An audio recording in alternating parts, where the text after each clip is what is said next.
Hi, my name is Trinity, and welcome to Kids Talk Church History, a one-of-a-kind podcast where kids investigate the history of the church. Over 2,000 years ago, Jesus said, "I will build my church, and the gates of hell will not prevail against it." Has he kept his promise? How has Jesus built and preserved his church against all odds? Come with us on a trip through church history to find the answer, here on Kids Talk Church History.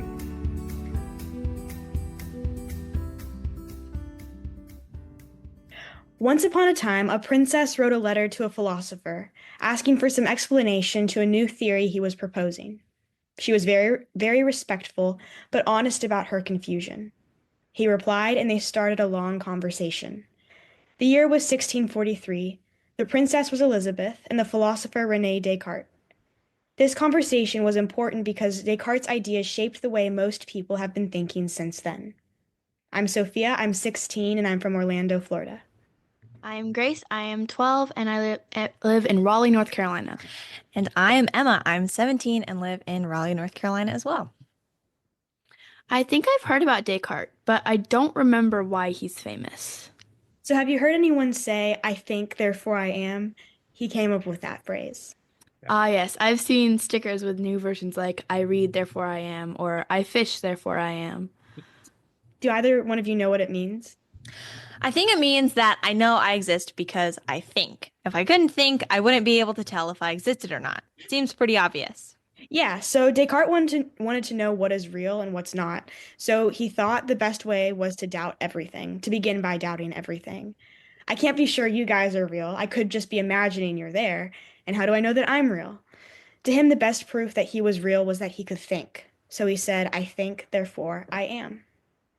If I pinch myself, I'm pretty sure I'm real. Well, many Christians had a problem with Descartes' answer because it started with himself. So he became the judge of what is real and not real. Yeah, I heard someone say that Descartes put Descartes before the horse. Yeah, it's all about wrong priorities. So what about this princess you mentioned? Was she one of the Christians who protested? I think she just tried to understand. What bothered her was that Descartes said that the mind and body were separate substances, one immaterial and one material. She couldn't understand how immaterial things like the mind could affect the body without having any connections. Did he listen to her? So initially, no. He just told her to believe what she wanted, like we say, agree to disagree. And he suggested she ease up on the philosophical studies. Pretty demeaning, right? Yeah, I mean, he probably thought, what can this young princess know? How old was she? She was 25 and he was 47. Where did they live? They lived in the Netherlands. She and her family escaped there when her parents were forced to abdicate the position as King and Queen of Bohemia after they lost a battle against Roman Catholic forces. Where is Bohemia? Today, it's in the Czech Republic. So, did Descartes and Elisabeth meet in person? At least once, and they corresponded about other things as well. He was very impressed when she solved a very difficult mathematical problem. Do we know what that was? I've read that it was an ancient problem that was considered very difficult to solve even for skilled mathematicians. It showed 3 circles, and she had to find a 4th one that touched all 3. It combined algebra and geometry. It was actually funny because Descartes heard that she had solved it but didn't believe it, so he was trying to find a way not to embarrass her if she sent him the wrong solution. How did he respond when she sent the right one? He said that he was bowled over with astonishment and ravished with joy. So she was quite smart. Did she get offended when he told her to stop reading philosophy?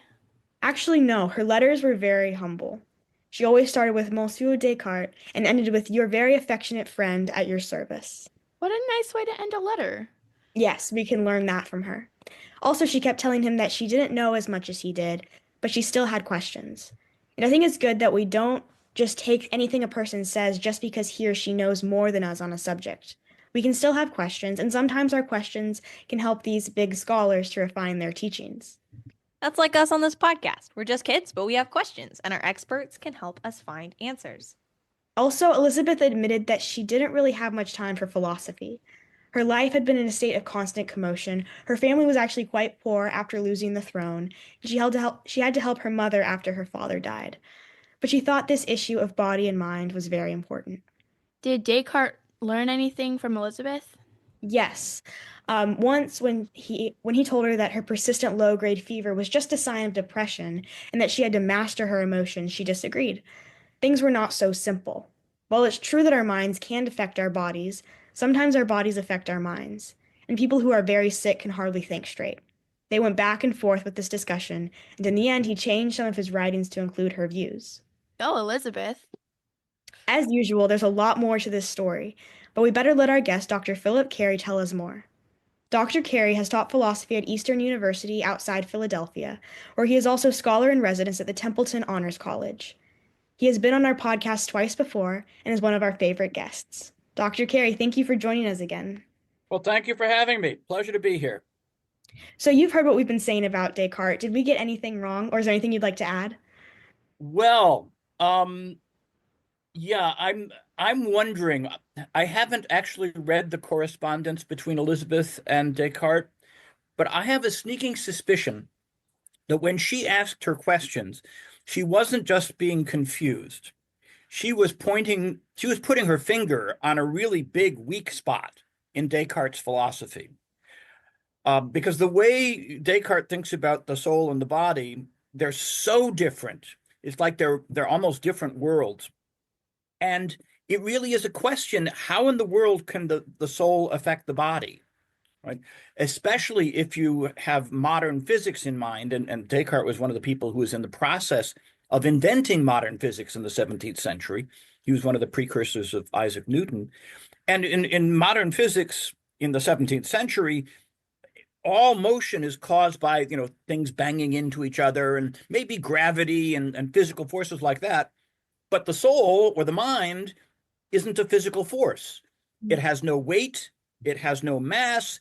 It has no gravity. How can it move your body? How can it move anything? And it turns out that was a driving question in early modern philosophy for the next 2 centuries or so. And Elisabeth seems to have been the first person to put her finger on that question and say, this Cartesian philosophy from Descartes is interesting stuff, but you've got a real problem here. You need to explain how soul and body can interact. And, I'm confused. I don't see any way that they can interact given your philosophy. And I expect that her confusion was actually a way of saying, you know what? I think your philosophy is a bit confused, Mr. Descartes. Yeah. I've heard Descartes' philosophy described as like the ghost in the machine or something. Do you think that's an accurate description? It's a bit of a satire, but it was a phrase used by a philosopher named Gilbert Ryle in the mid-20th century. And it was his way of saying, this is what's wrong with the Cartesian philosophy. In ghost stories, the ghosts can move stuff, but this ghost called the soul doesn't seem to be able to do any kind of interaction with the machinery, right? So there's got to be something wrong about this picture of the body as if it's a machine and the soul as if it's this non-material thing that is just as invisible as a ghost, right? That is not how people thought about the soul in the ancient world, the medieval world, or the Bible. Yeah. So evidently, Elisabeth thought that what Descartes was saying was important. We think that Descartes is important for philosophy, but why is he important to church history? Oh, why is he important to church history? He's more important to the history of philosophy than to the history of the church. But he was so important that he really set Western philosophy on a new course. He really is in many ways the inventor of modern thought, right? Prior to Descartes, you have really still medieval thought. The Reformation in the 16th century still has a lot of medieval thought in it. Descartes is doing something new. And maybe one way of thinking about this, or sort of recognizing this, is to realize how different his view of the soul is from the things that were taken for granted all the way up to the time of Calvin and Luther in the Reformation. Everybody knew, up till Descartes, that animals had souls. Now, for modern people, that sounds weird. But for anyone prior to Descartes, that's something you take for granted. Well, of course, animals have souls. You know what the word soul is in Latin? Anima, which is just animal without the L, right? An animal is a thing with a soul, because the soul is a biological category. It naturally belongs in the body, right? It's naturally related to the body. There's no problem of soul-body interaction because the soul is an inherently embodied thing. It's the life of a living animal, right? The difference between a live horse and a dead horse is a live horse has its soul. What makes us different as human beings is we have rational souls. We have logos, right? We have reason. But what Descartes did is he basically said, I need to know for sure what's real, right? That was the question you were bringing up. I need certainty. He was on a quest for certainty. And he started by doubting everything, as you said. Well, what can you be certain of if you've just doubted everything? Well, the very fact that you're doubting, that proves you exist, right? If you doubt, you must exist. So if you think about your doubts, you must exist. And what that meant, as you pointed out, is he's starting with the self, right? He's not sure God exists. He's not sure the external world exists. He's not sure his body exists. But he knows he's doubting stuff, so he must be thinking, so he must exist. I think, therefore I am. That's the first thing he's certain of, is himself. And then, so that's a new way of thinking about the soul, you see. It's like my experience of being a conscious being, that's what I can be certain of. I can't be sure that my body really exists. And I might be in some kind of matrix where the body isn't real, right? You've probably seen the movie The Matrix. Yeah, that's a Cartesian fantasy. It's a kind of fantasy that Descartes had. Yeah, maybe my body's not real. Maybe you people aren't real. Right? So the next thing Descartes has to do, and this is significant, he has to prove God's existence, right? So Descartes believed in God, but he had to prove God's existence in order to be sure that there was an external world that God made and all that good stuff. But first, it's at square one, it's just his mind, right, and his feelings, right, and his thoughts, and maybe nothing else, right? And that's an astonishing place to start philosophically, right? Nobody had thought that you could do philosophy that way before, as if it's just you and your thoughts and nothing else might be real. And that's why you end up with the notion in modernity that animals don't have souls, right? Descartes is doing a lot of thinking, right? He's a mathematician, right? Animals don't do math, right? So they probably don't have souls. So they probably, well, maybe there's something like robots or something, right? But Descartes made it so that we take it for granted that animals don't have souls, which is very unbiblical, right? The biblical passage where the life of an animal is in its blood, right? It's very important for the sacrifices in the book of Leviticus. The life of an animal is in its blood. Well, the word for life there in the Hebrew is the same word that's used for soul. The soul of an animal is in its blood because the soul is the principle of life.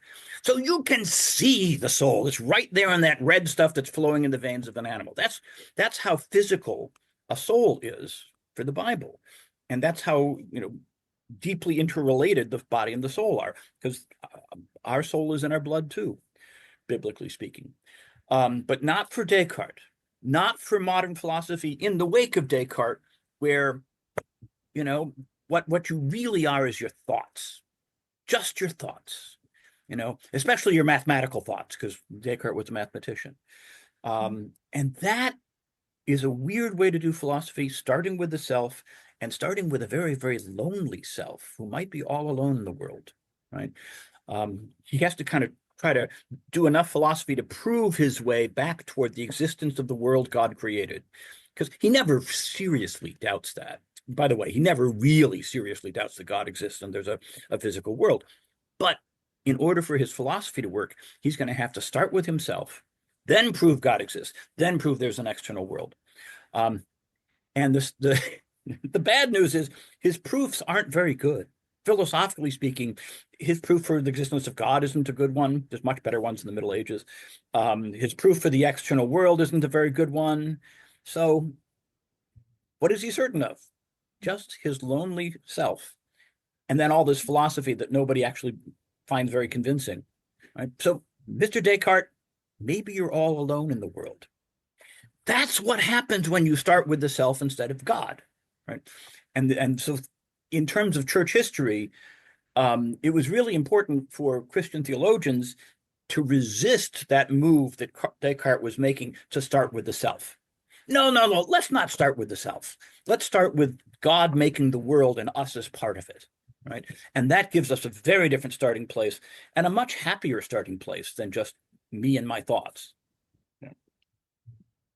Okay, so what can we learn from the Christian response to Descartes? Well, the Christian response, well, it's important to know, first of all, Descartes is a Christian. He's a Catholic. And I think he makes a terrible mistake early on. He's writing about the same time as Galileo. You know about Galileo, right? Getting into trouble with the Pope. And this is the 17th century when a bunch of Christians like Galileo and Newton and Descartes, all of whom are Christians, are inventing modern physics. But, there are other Christians like the Pope who aren't too happy with modern physics. And Descartes, well, Galileo, gets into trouble, right? So Descartes, who's a Catholic, wants to say, I'm not going to challenge the Pope. I'm not going to challenge any of the theology. And he actually says in one of his writings early on, I'm not going to doubt theology. I'll doubt everything, just everything, well, except for theology. Because he kind of put the theology on a shelf and leave it untouched and not think about it. He's not going to mix up philosophy and theology at all. He's not even going to think about it. Because after all, what's theology for? Descartes says, well, it's about how to get to heaven. So I want to go to heaven, so I'll just believe in the theology. But I'm not going to think philosophically about theology. And that also is very different from the medieval philosophers. Right? The greatest theologians in the Middle Ages were also philosophers, right? They were thinking philosophically about the faith. They were engaged in a project that St. Augustine called faith-seeking understanding. Descartes puts all that on the shelf and says, I'm just going to do philosophy based on what I can do with my own reason and mind and self. And what that does is it cuts off the relationship between thinking and faith. And that happened a lot for a lot of early modern thinkers, is they separated faith from reason, they separated faith from thought. And that's bad for your faith. But it's also bad for your thinking, right? Because then it leaves you all alone with your own thoughts and maybe there's no world out there, right? And you have to prove God's existence. And if you have a lousy proof of God's existence, right, you're just left with yourself all alone. Yeah. So Christians had to dig in their heels and say, no, we will think about the faith, right? We're going to follow good old St. Augustine, who talked about faith-seeking understanding, right? God gave us minds for a reason. We don't have to cut them off from the faith. Yeah. So, really quick, I want to circle back to something you were talking about, the soul. And I just want to clarify what you mean by that. So in a lot of Protestant circles, or at least how I've heard it defined, the soul is often linked to the image of God. And so were you saying that like the soul is just like the life, and then the thing that is special about humans is the fact that we have the image of God, we have rationality, whatever. Right. Yeah, so what's in the image of God, the church fathers all agreed, was reason. Mm-hmm. Now, the word for reason in Greek is logos, and you know where we find the word logos in the Bible, right? In the beginning was the logos, and the logos was with God, and the logos was God. So logos can mean word, but it can also mean reason. And the ancient philosophers described us as rational animals, which is to say, we're animals. We're born and we die just like any other animal, right? Dogs and cats, they're born, they die, so do we. But unlike them, we have logos, right? We're rational animals.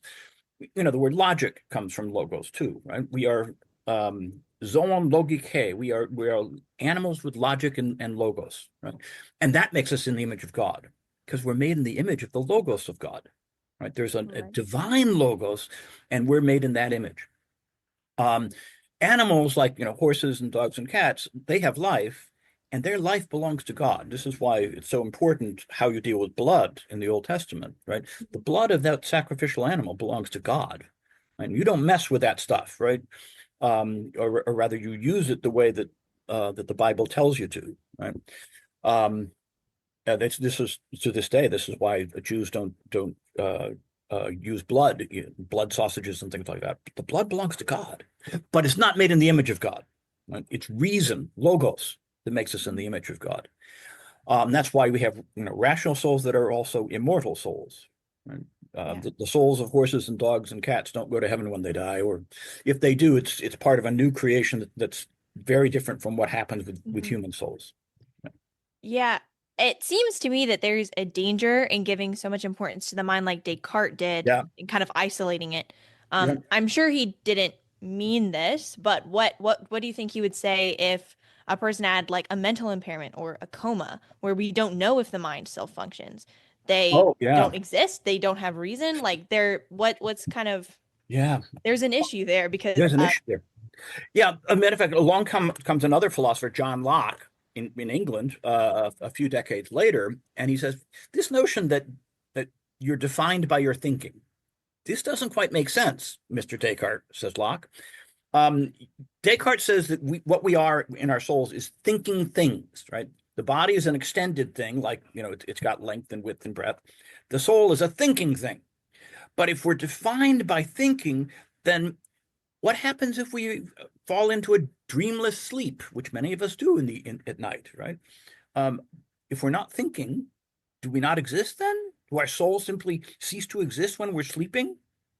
Come on, says John Locke. That doesn't make sense, does it? But it has a lot of implications that I think are very destructive. Like, suppose you have a baby in the womb who's only a month old. It's conceived a month ago, probably not thinking yet, right? Is this something made in God? Right. Well, this baby in the womb is still a human being, right? A very, very immature human being, right?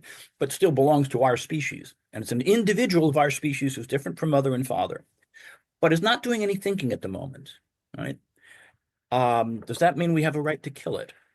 Right. Well, if you're Descartes, you don't really have a good reason not to kill things that don't think, right? So that's I think one of the reasons why the abortion discussion gets so difficult, right? If we're defined by thinking, then infants in the womb, don't seem to be one of us, and that's disastrous.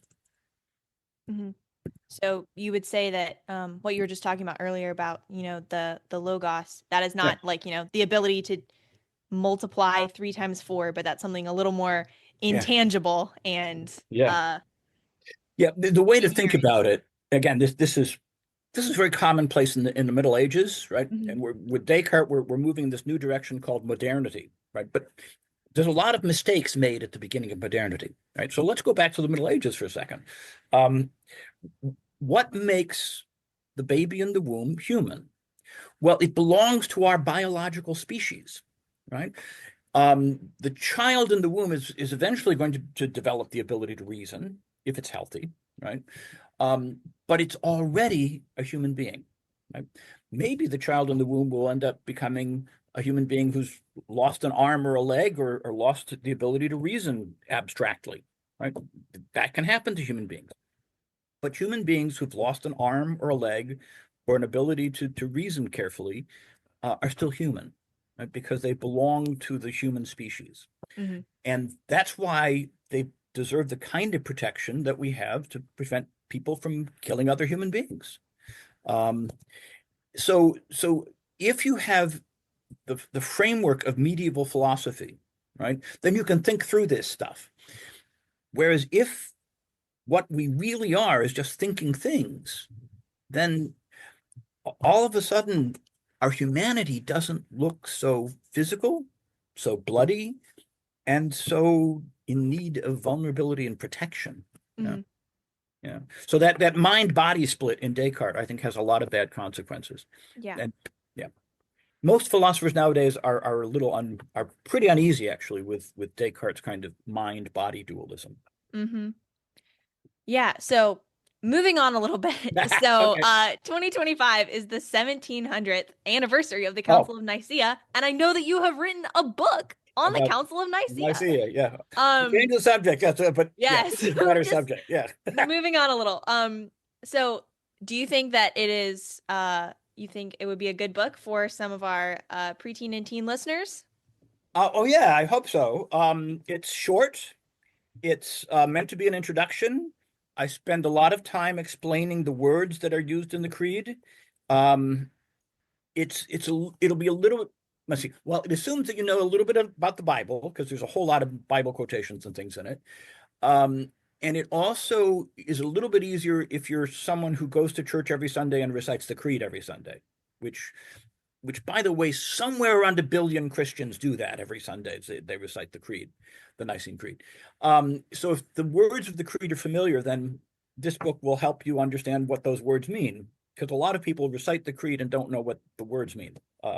So that's the kind of introduction this book is. Yeah. I like how you started the book with a bang. The Creed of Nicaea originated because ancient Christians were appalled. Yeah. That really makes me want to read the rest. Christians were appalled by Descartes' suggestions. Okay. Now back to Descartes again. I think people were not really appalled by Descartes. They were intrigued, in part because Descartes was part of this process in the 17th century of Christians really inventing what we now call modern physics, right? Galileo, Descartes, Newton, these were all Christians. They were Christian gentlemen, most of them. And they were inventing modern physics, and it was really pretty cool. But you also get this mind-body dualism because in early modern physics in the 17th century, the body starts looking like a machine, right? It says we do get this ghost in the machine picture, and we end up possibly thinking, oh, each one of us lives in our own inner world, right? The soul is like an inner world where it's all just thoughts and feelings and pictures in our heads of, right? Like maybe we never really get to look outside of ourselves at the real world. We only have this inner world with our pictures in our heads, right? So I've got a picture of you. Oh, well, here I've got a screen in front of me, and I've got a picture of you and a picture of Emma and Grace and Sophia. Maybe that's what the mind is like. Just a bunch of pictures, but not actually seeing the real thing outside of us. That gave a lot of people the heebie-jeebies. It didn't exactly make them appalled, but it made them worried that we had this trouble getting outside of our own minds. I think Elisabeth of Bohemia, in her correspondence with Descartes, was putting her finger on that problem. She wasn't appalled. She probably just said, well, I'm kind of confused, Mr. Descartes. Could you please explain this better? Because you really need to explain it better than this, right? But what ended up happening is it gave modern philosophy a distinctive set of problems that it took about 2 centuries to deal with. Thank you for answering all of our questions so thoroughly and graciously. We're so thankful that you decided to spend this time with us. And listeners, keep telling us what you think of these episodes and keep asking questions. We'll pass them on to our guest experts as soon as possible. And we are always having giveaways, so make sure you enter on our website, kidstalkchurchhistory.org. In partnership with the Alliance of Confessing Evangelicals, and on behalf of my co-hosts, Emma and Grace, I am Sophia. Thank you for listening to Kids Talk Church History.